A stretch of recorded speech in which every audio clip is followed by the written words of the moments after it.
Assalamualaikum warahmatullahi wabarakatuh. Al-Fatihah. A'udzu billahi minasyaitonir rajim. Bismillahirrahmanirrahim. Alhamdulillahirabbil alamin. Maliki yaumiddin.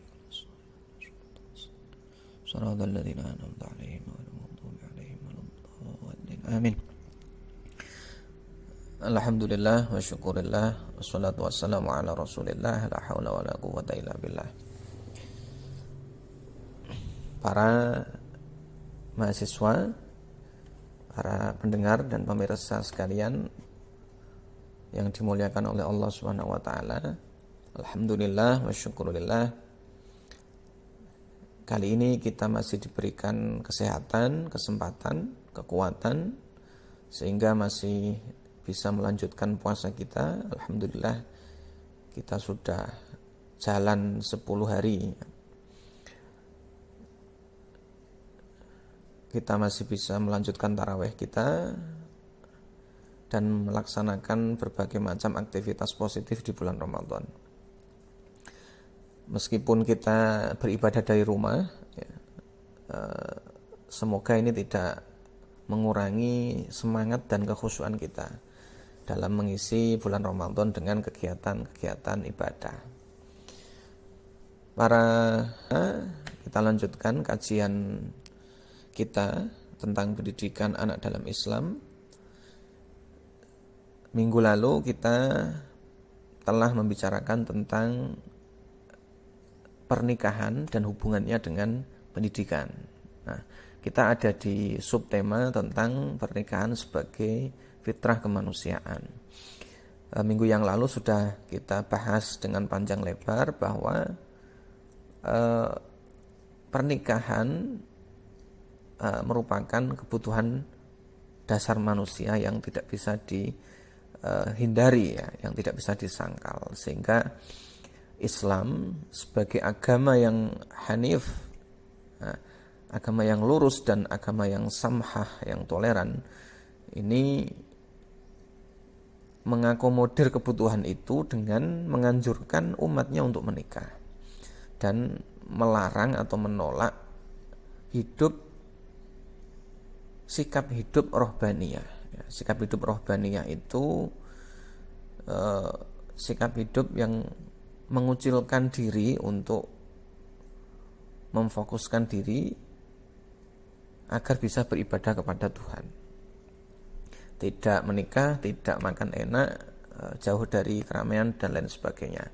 Islam menentang itu, karena sikap hidup rohbaniyah itu bertentangan dengan fitrah kemanusiaan.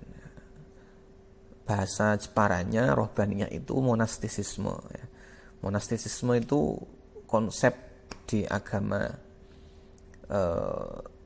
Nasrani, konsep kependetaan yang mengajarkan seseorang untuk tidak menikah, tidak makan enak, mengucilkan diri untuk semata-mata mendekatkan diri kepada Allah. Nah, itu ditolak dalam Islam karena Islam tidak bertentangan dengan fitrah kemanusiaan. Kita lanjutkan kajian kita pada halaman 34. Wa nahnu idza ta'ammalna mawaqif Rasulillah sallallahu alaihi wasallam dan seterusnya. Kita sampai di situ. Wa nahnu dan kita idza ta'ammalna ketika kita berangan-angan mawaqif Rasulillah sallallahu alaihi wasallam terhadap sikap-sikap Rasulullah fi muraqabati afradil mujtama'i, dalam perhatiannya terhadap anggota masyarakat, wa mu'alajatin nafsil insaniyati dan perilaku atau perlakuan beliau kepada jiwa-jiwa kemanusiaan, izdadna yakinan, maka bertambahlah keyakinan kita bi anna hadhil muraqabati, bahwa sesungguhnya perhatian Rasul tersebut, wa tilkal mu'alajati dan perlakuan Rasul tersebut, mabniyatani, didasarkan ala idraki haqiqatul insani, atas memenuhi hakikat kemanusiaan. Maksudnya begini, jadi sikap Rasulullah itu ya dengan menganjurkan menikah dan melarang hidup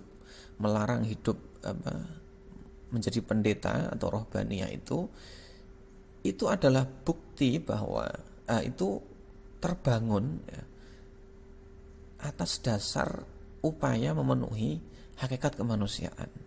Jadi sikap Rasulullah atau syariat Islam ya, yang dibawa oleh Rasul yang menganjurkan menikah dan melarang hidup menjadi pendeta itu dibangun atas dasar pemenuhan hakikat kemanusiaan. Waromiyatani ila talbiyati ashwakihi wa muyulihi, dan membidik ila talbiyati ashwakihi kepada pemenuhan keinginan wa muyulihi dan kecenderungan manusia. Ya, selain dibangun atas dasar hakikat kemanusiaan, juga menyasar kepada pemenuhan keinginan dan kecenderungan manusia.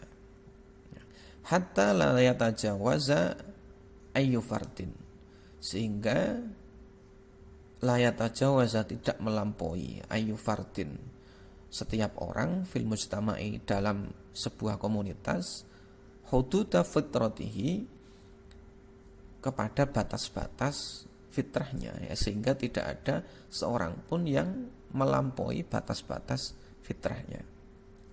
Wala ya'malu ma laisa biimkanihi, wala ya'malu, dan tidak melakukan ma laisa biimkanihi, sesuatu yang ada di luar kemampuannya, wastitaatihi, dan kemampuannya juga. Bal yasiru, tetapi orang itu atau setiap orang berjalan fitori kisawi, di jalan yang lurus, sayron tabi'iyan, dengan berjalan yang alamiah ya, yang tabi'i, alami, mutala iman, yang pas ya, yang harmonis, mu'tadilan, yang lurus. Jadi maksudnya Rasulullah dengan syariatnya yang terbangun di atas hakikat kemanusiaan itu ingin memastikan bahwa umat Islam atau manusia itu tidak melakukan sesuatu yang ada di luar batas kemampuannya. Jadi maksudnya bahwa agama Islam itu diturunkan atau dibawa oleh Rasulullah ini tidak membebani manusia dengan sesuatu yang di luar batas kemampuannya, di luar fitrah kemanusiaannya. Ini yang ingin dipastikan oleh Rasulullah.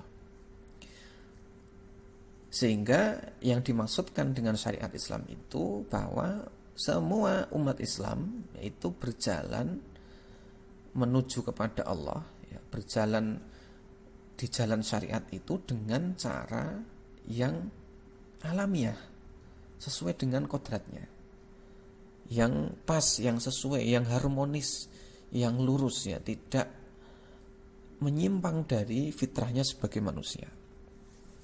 La yata'atsaru wa qad saron nasu ya, tidak terjatuh wa qad saron nasu, sementara orang lain sudah berjalan ya. Jadi kita diharapkan untuk menjalankan agama ini dengan cara yang alamiah, dengan cara yang tidak keluar dari fitrah kemanusiaan kita.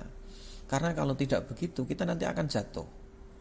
Sementara orang lain atau umat lain ini sudah berjalan jauh, jadinya kita tertinggal. Ya, bisa kita lihat ya, orang Eropa, orang Amerika itu sudah berada jauh di depan kita dengan segala macam kemajuannya. Tapi kita masih ada di belakang. Kita masih sibuk mengurus hal-hal yang masih diperdebatkan. Ya, masih sibuk gontok-gontokan tentang hukum mengucapkan Natal ya, dengan hukum poligami ya, dan lain sebagainya. Padahal orang lain sudah maju, orang lain sudah sampai di luar angkasa. Wala yataqahqaru, dan tidak terjerumus atau tidak terpeleset wa qad taqaddamal basyaru, sementara orang lain sudah maju. Ya, kita tidak hanya sibuk mengurus agama saja, tidak hanya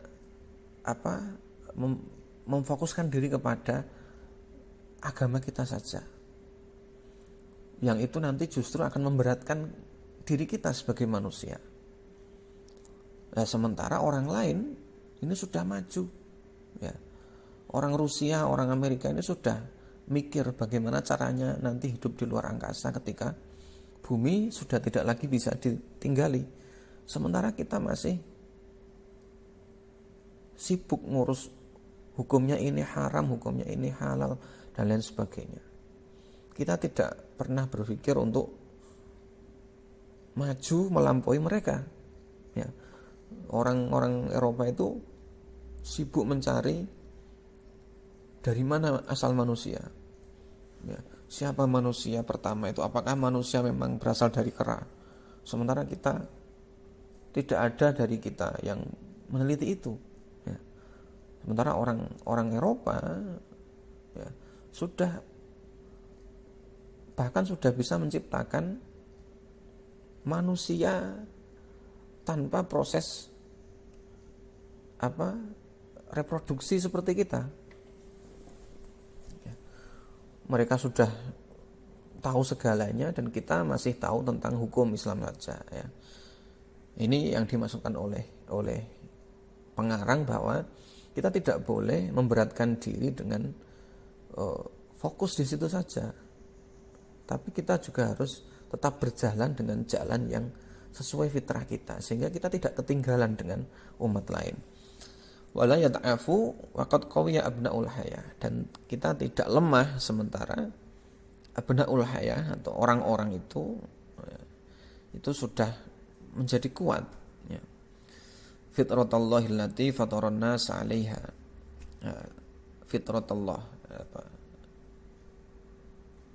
Allah allati fataran nas 'alaiha, yang digunakan oleh Allah untuk menciptakan manusia. La tabdila li khalqillahi, tidak ada yang merubah li khalqillahi terhadap ciptaan Allah.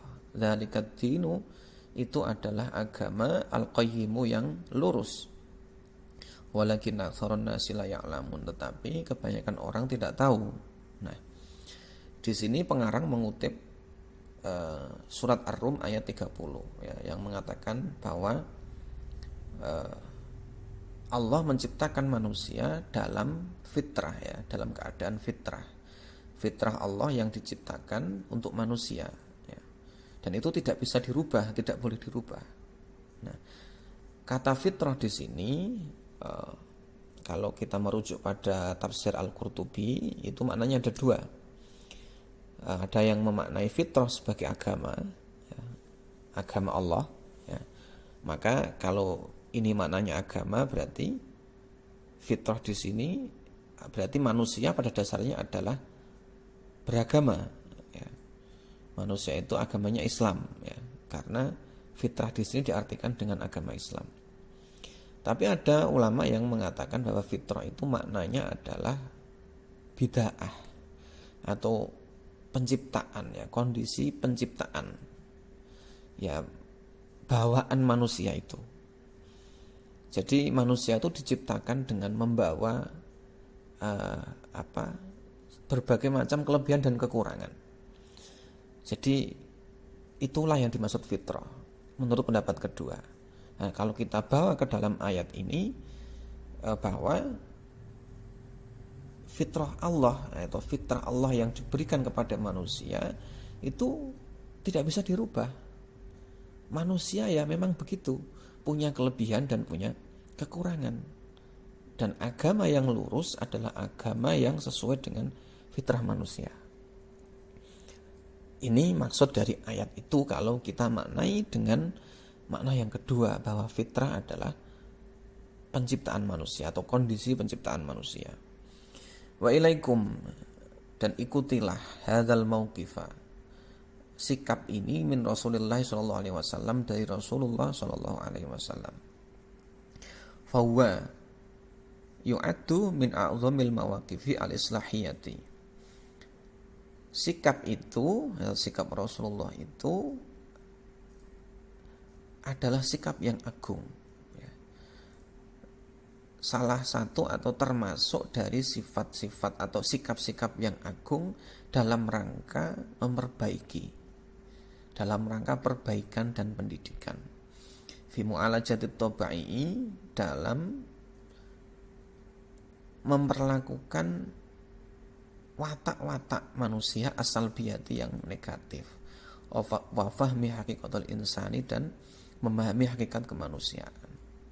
Jadi sikap Rasulullah itu merupakan sebuah langkah perbaikan dan langkah pendidikan, ya, dalam rangka memperlakukan atau mengakomodir naluri-naluri manusia dan hakikat kemanusiaan. Warawa al-Bukhari wa Muslimun an Anas radhiyallahu anhu. Imam Bukhari dan Imam Muslim meriwayatkan dari sahabat Anas radhiyallahu anhu. Ja'a salah satu rohtin. Datang 3 orang. Rohtin.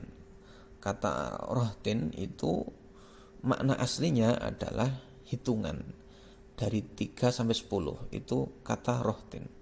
Tapi di sini salah satu rohtin itu dalam syarah Sahih Bukhari itu kata rohtin itu dimaknai sebagai orang, ya. Jadi ada 3 orang yang datang ila buyuti azwajin Nabi, ke rumah istri-istri Nabi sallallahu alaihi wasallam. Yas'aluna an ibadatihi, mereka bertanya tentang ibadah Rasul.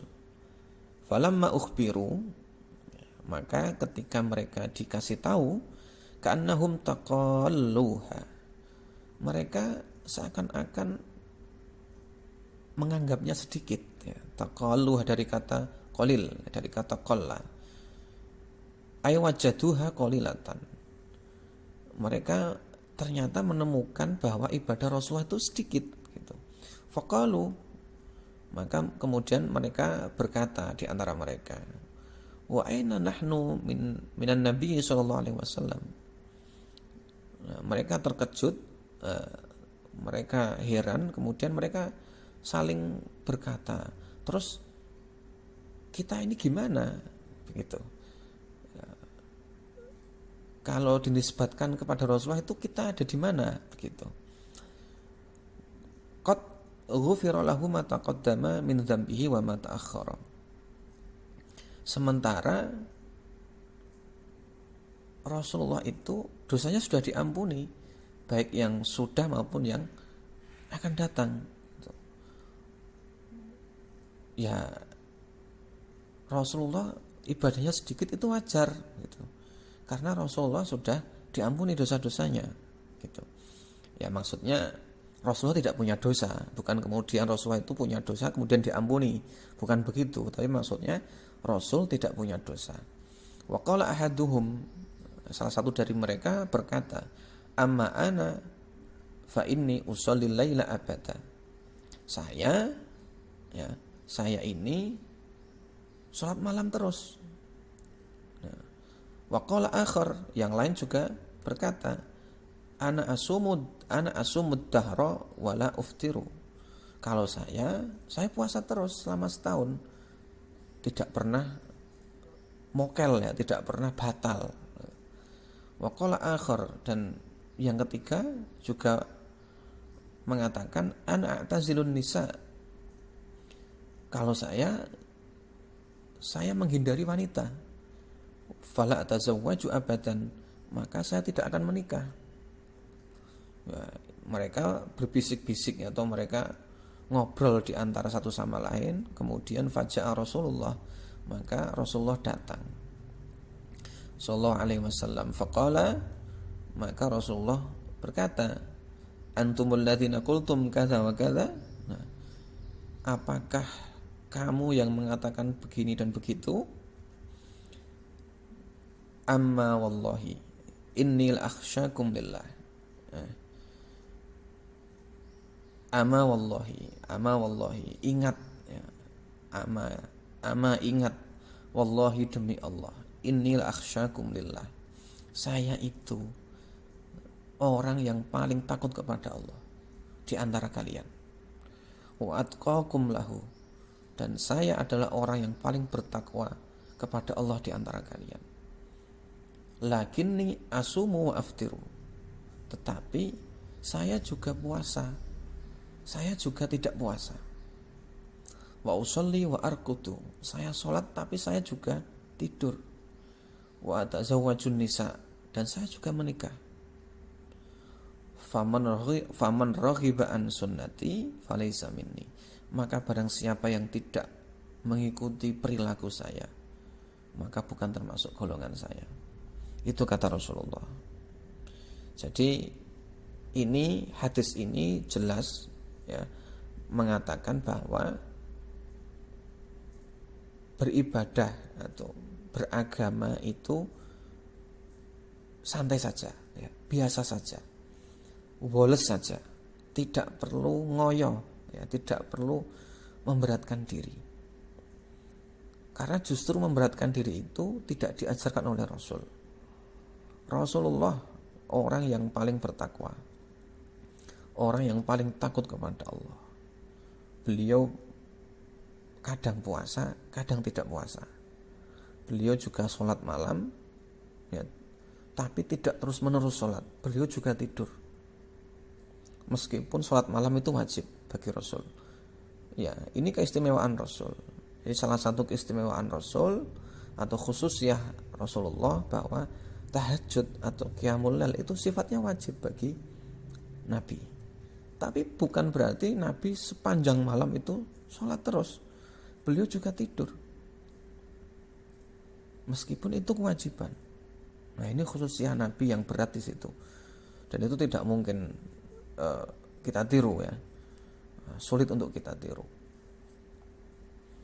Itu khususnya Nabi yang berat ya. Jadi kata-kata khususnya atau keistimewaan itu jangan diidentikan dengan yang enak-enak saja ya. Rasulullah istrinya 9 gitu.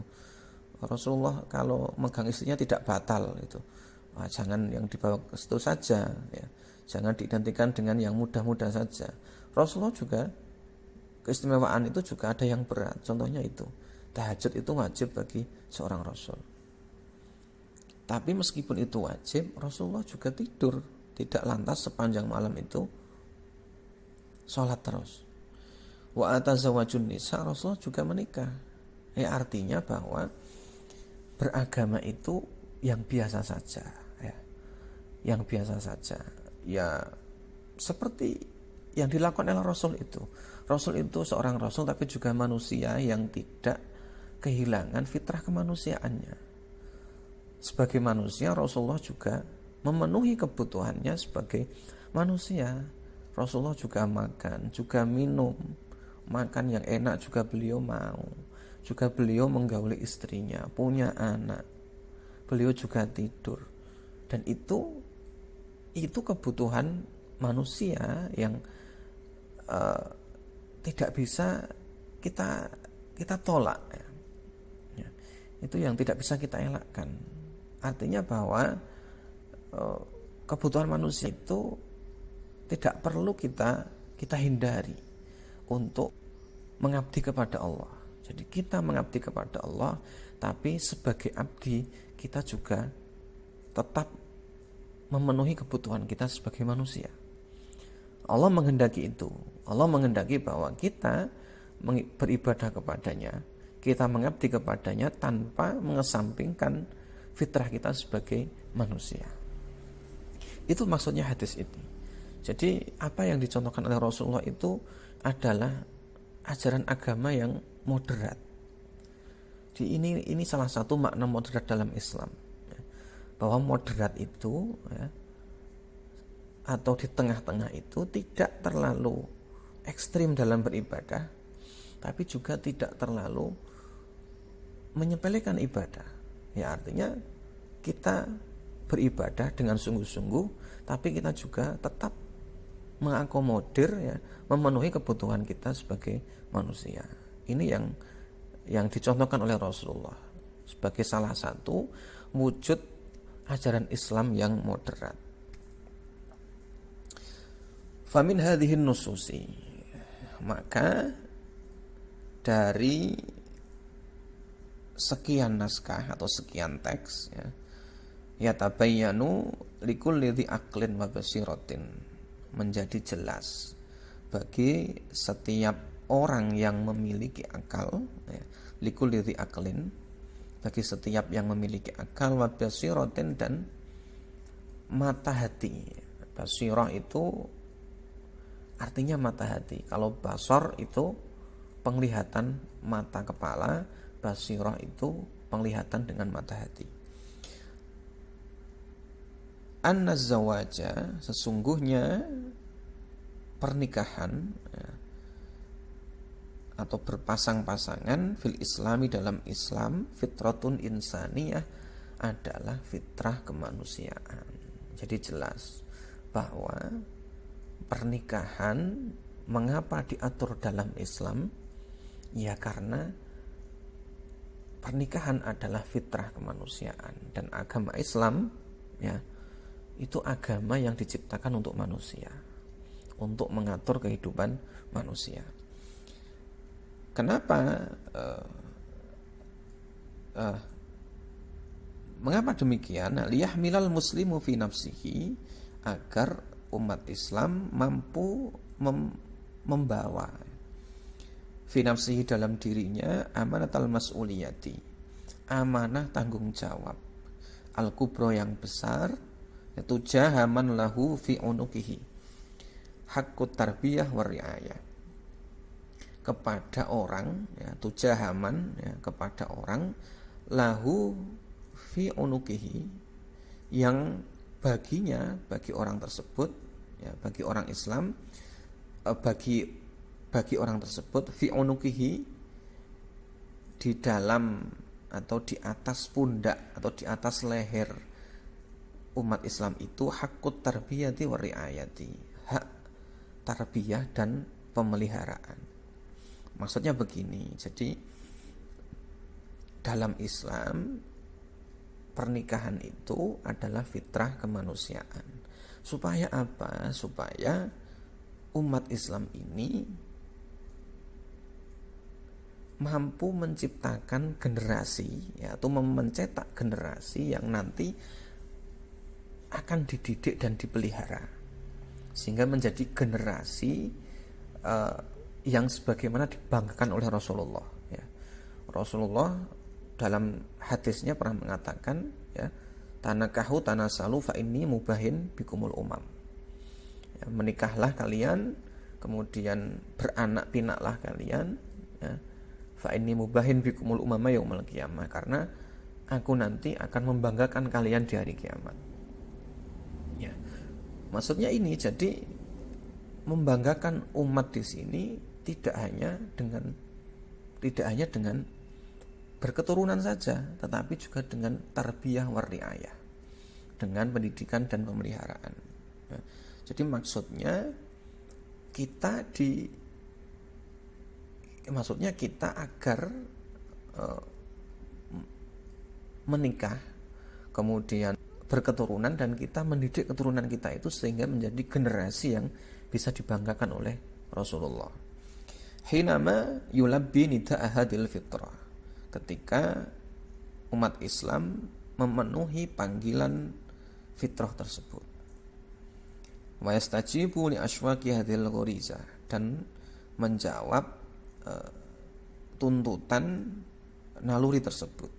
Wa yusayyiru sunana hadhil hayati, dan menjalankan sunnah-sunnah kehidupan ini. Maksudnya bahwa sekali lagi, bahwa menikah itu adalah fitrah kemanusiaan yang memang diajarkan oleh Rasulullah, agar kita nanti kelak ya, bisa berketurunan, dan dengan keturunan itu kita didik, kita pelihara dengan baik, sehingga nanti akan mencetak generasi-generasi muslim yang dibanggakan oleh Rasulullah. Dan cara untuk masuk ke sana adalah salah satunya dengan menikah. Saya kira itu kajian kita untuk pertemuan kali ini. Semoga berkah dan manfaat. Semoga kita masih diberikan kesehatan dan kekuatan untuk menjalankan Ramadan sehingga bisa menyelesaikan bulan Ramadan ini dengan sebaik-baiknya.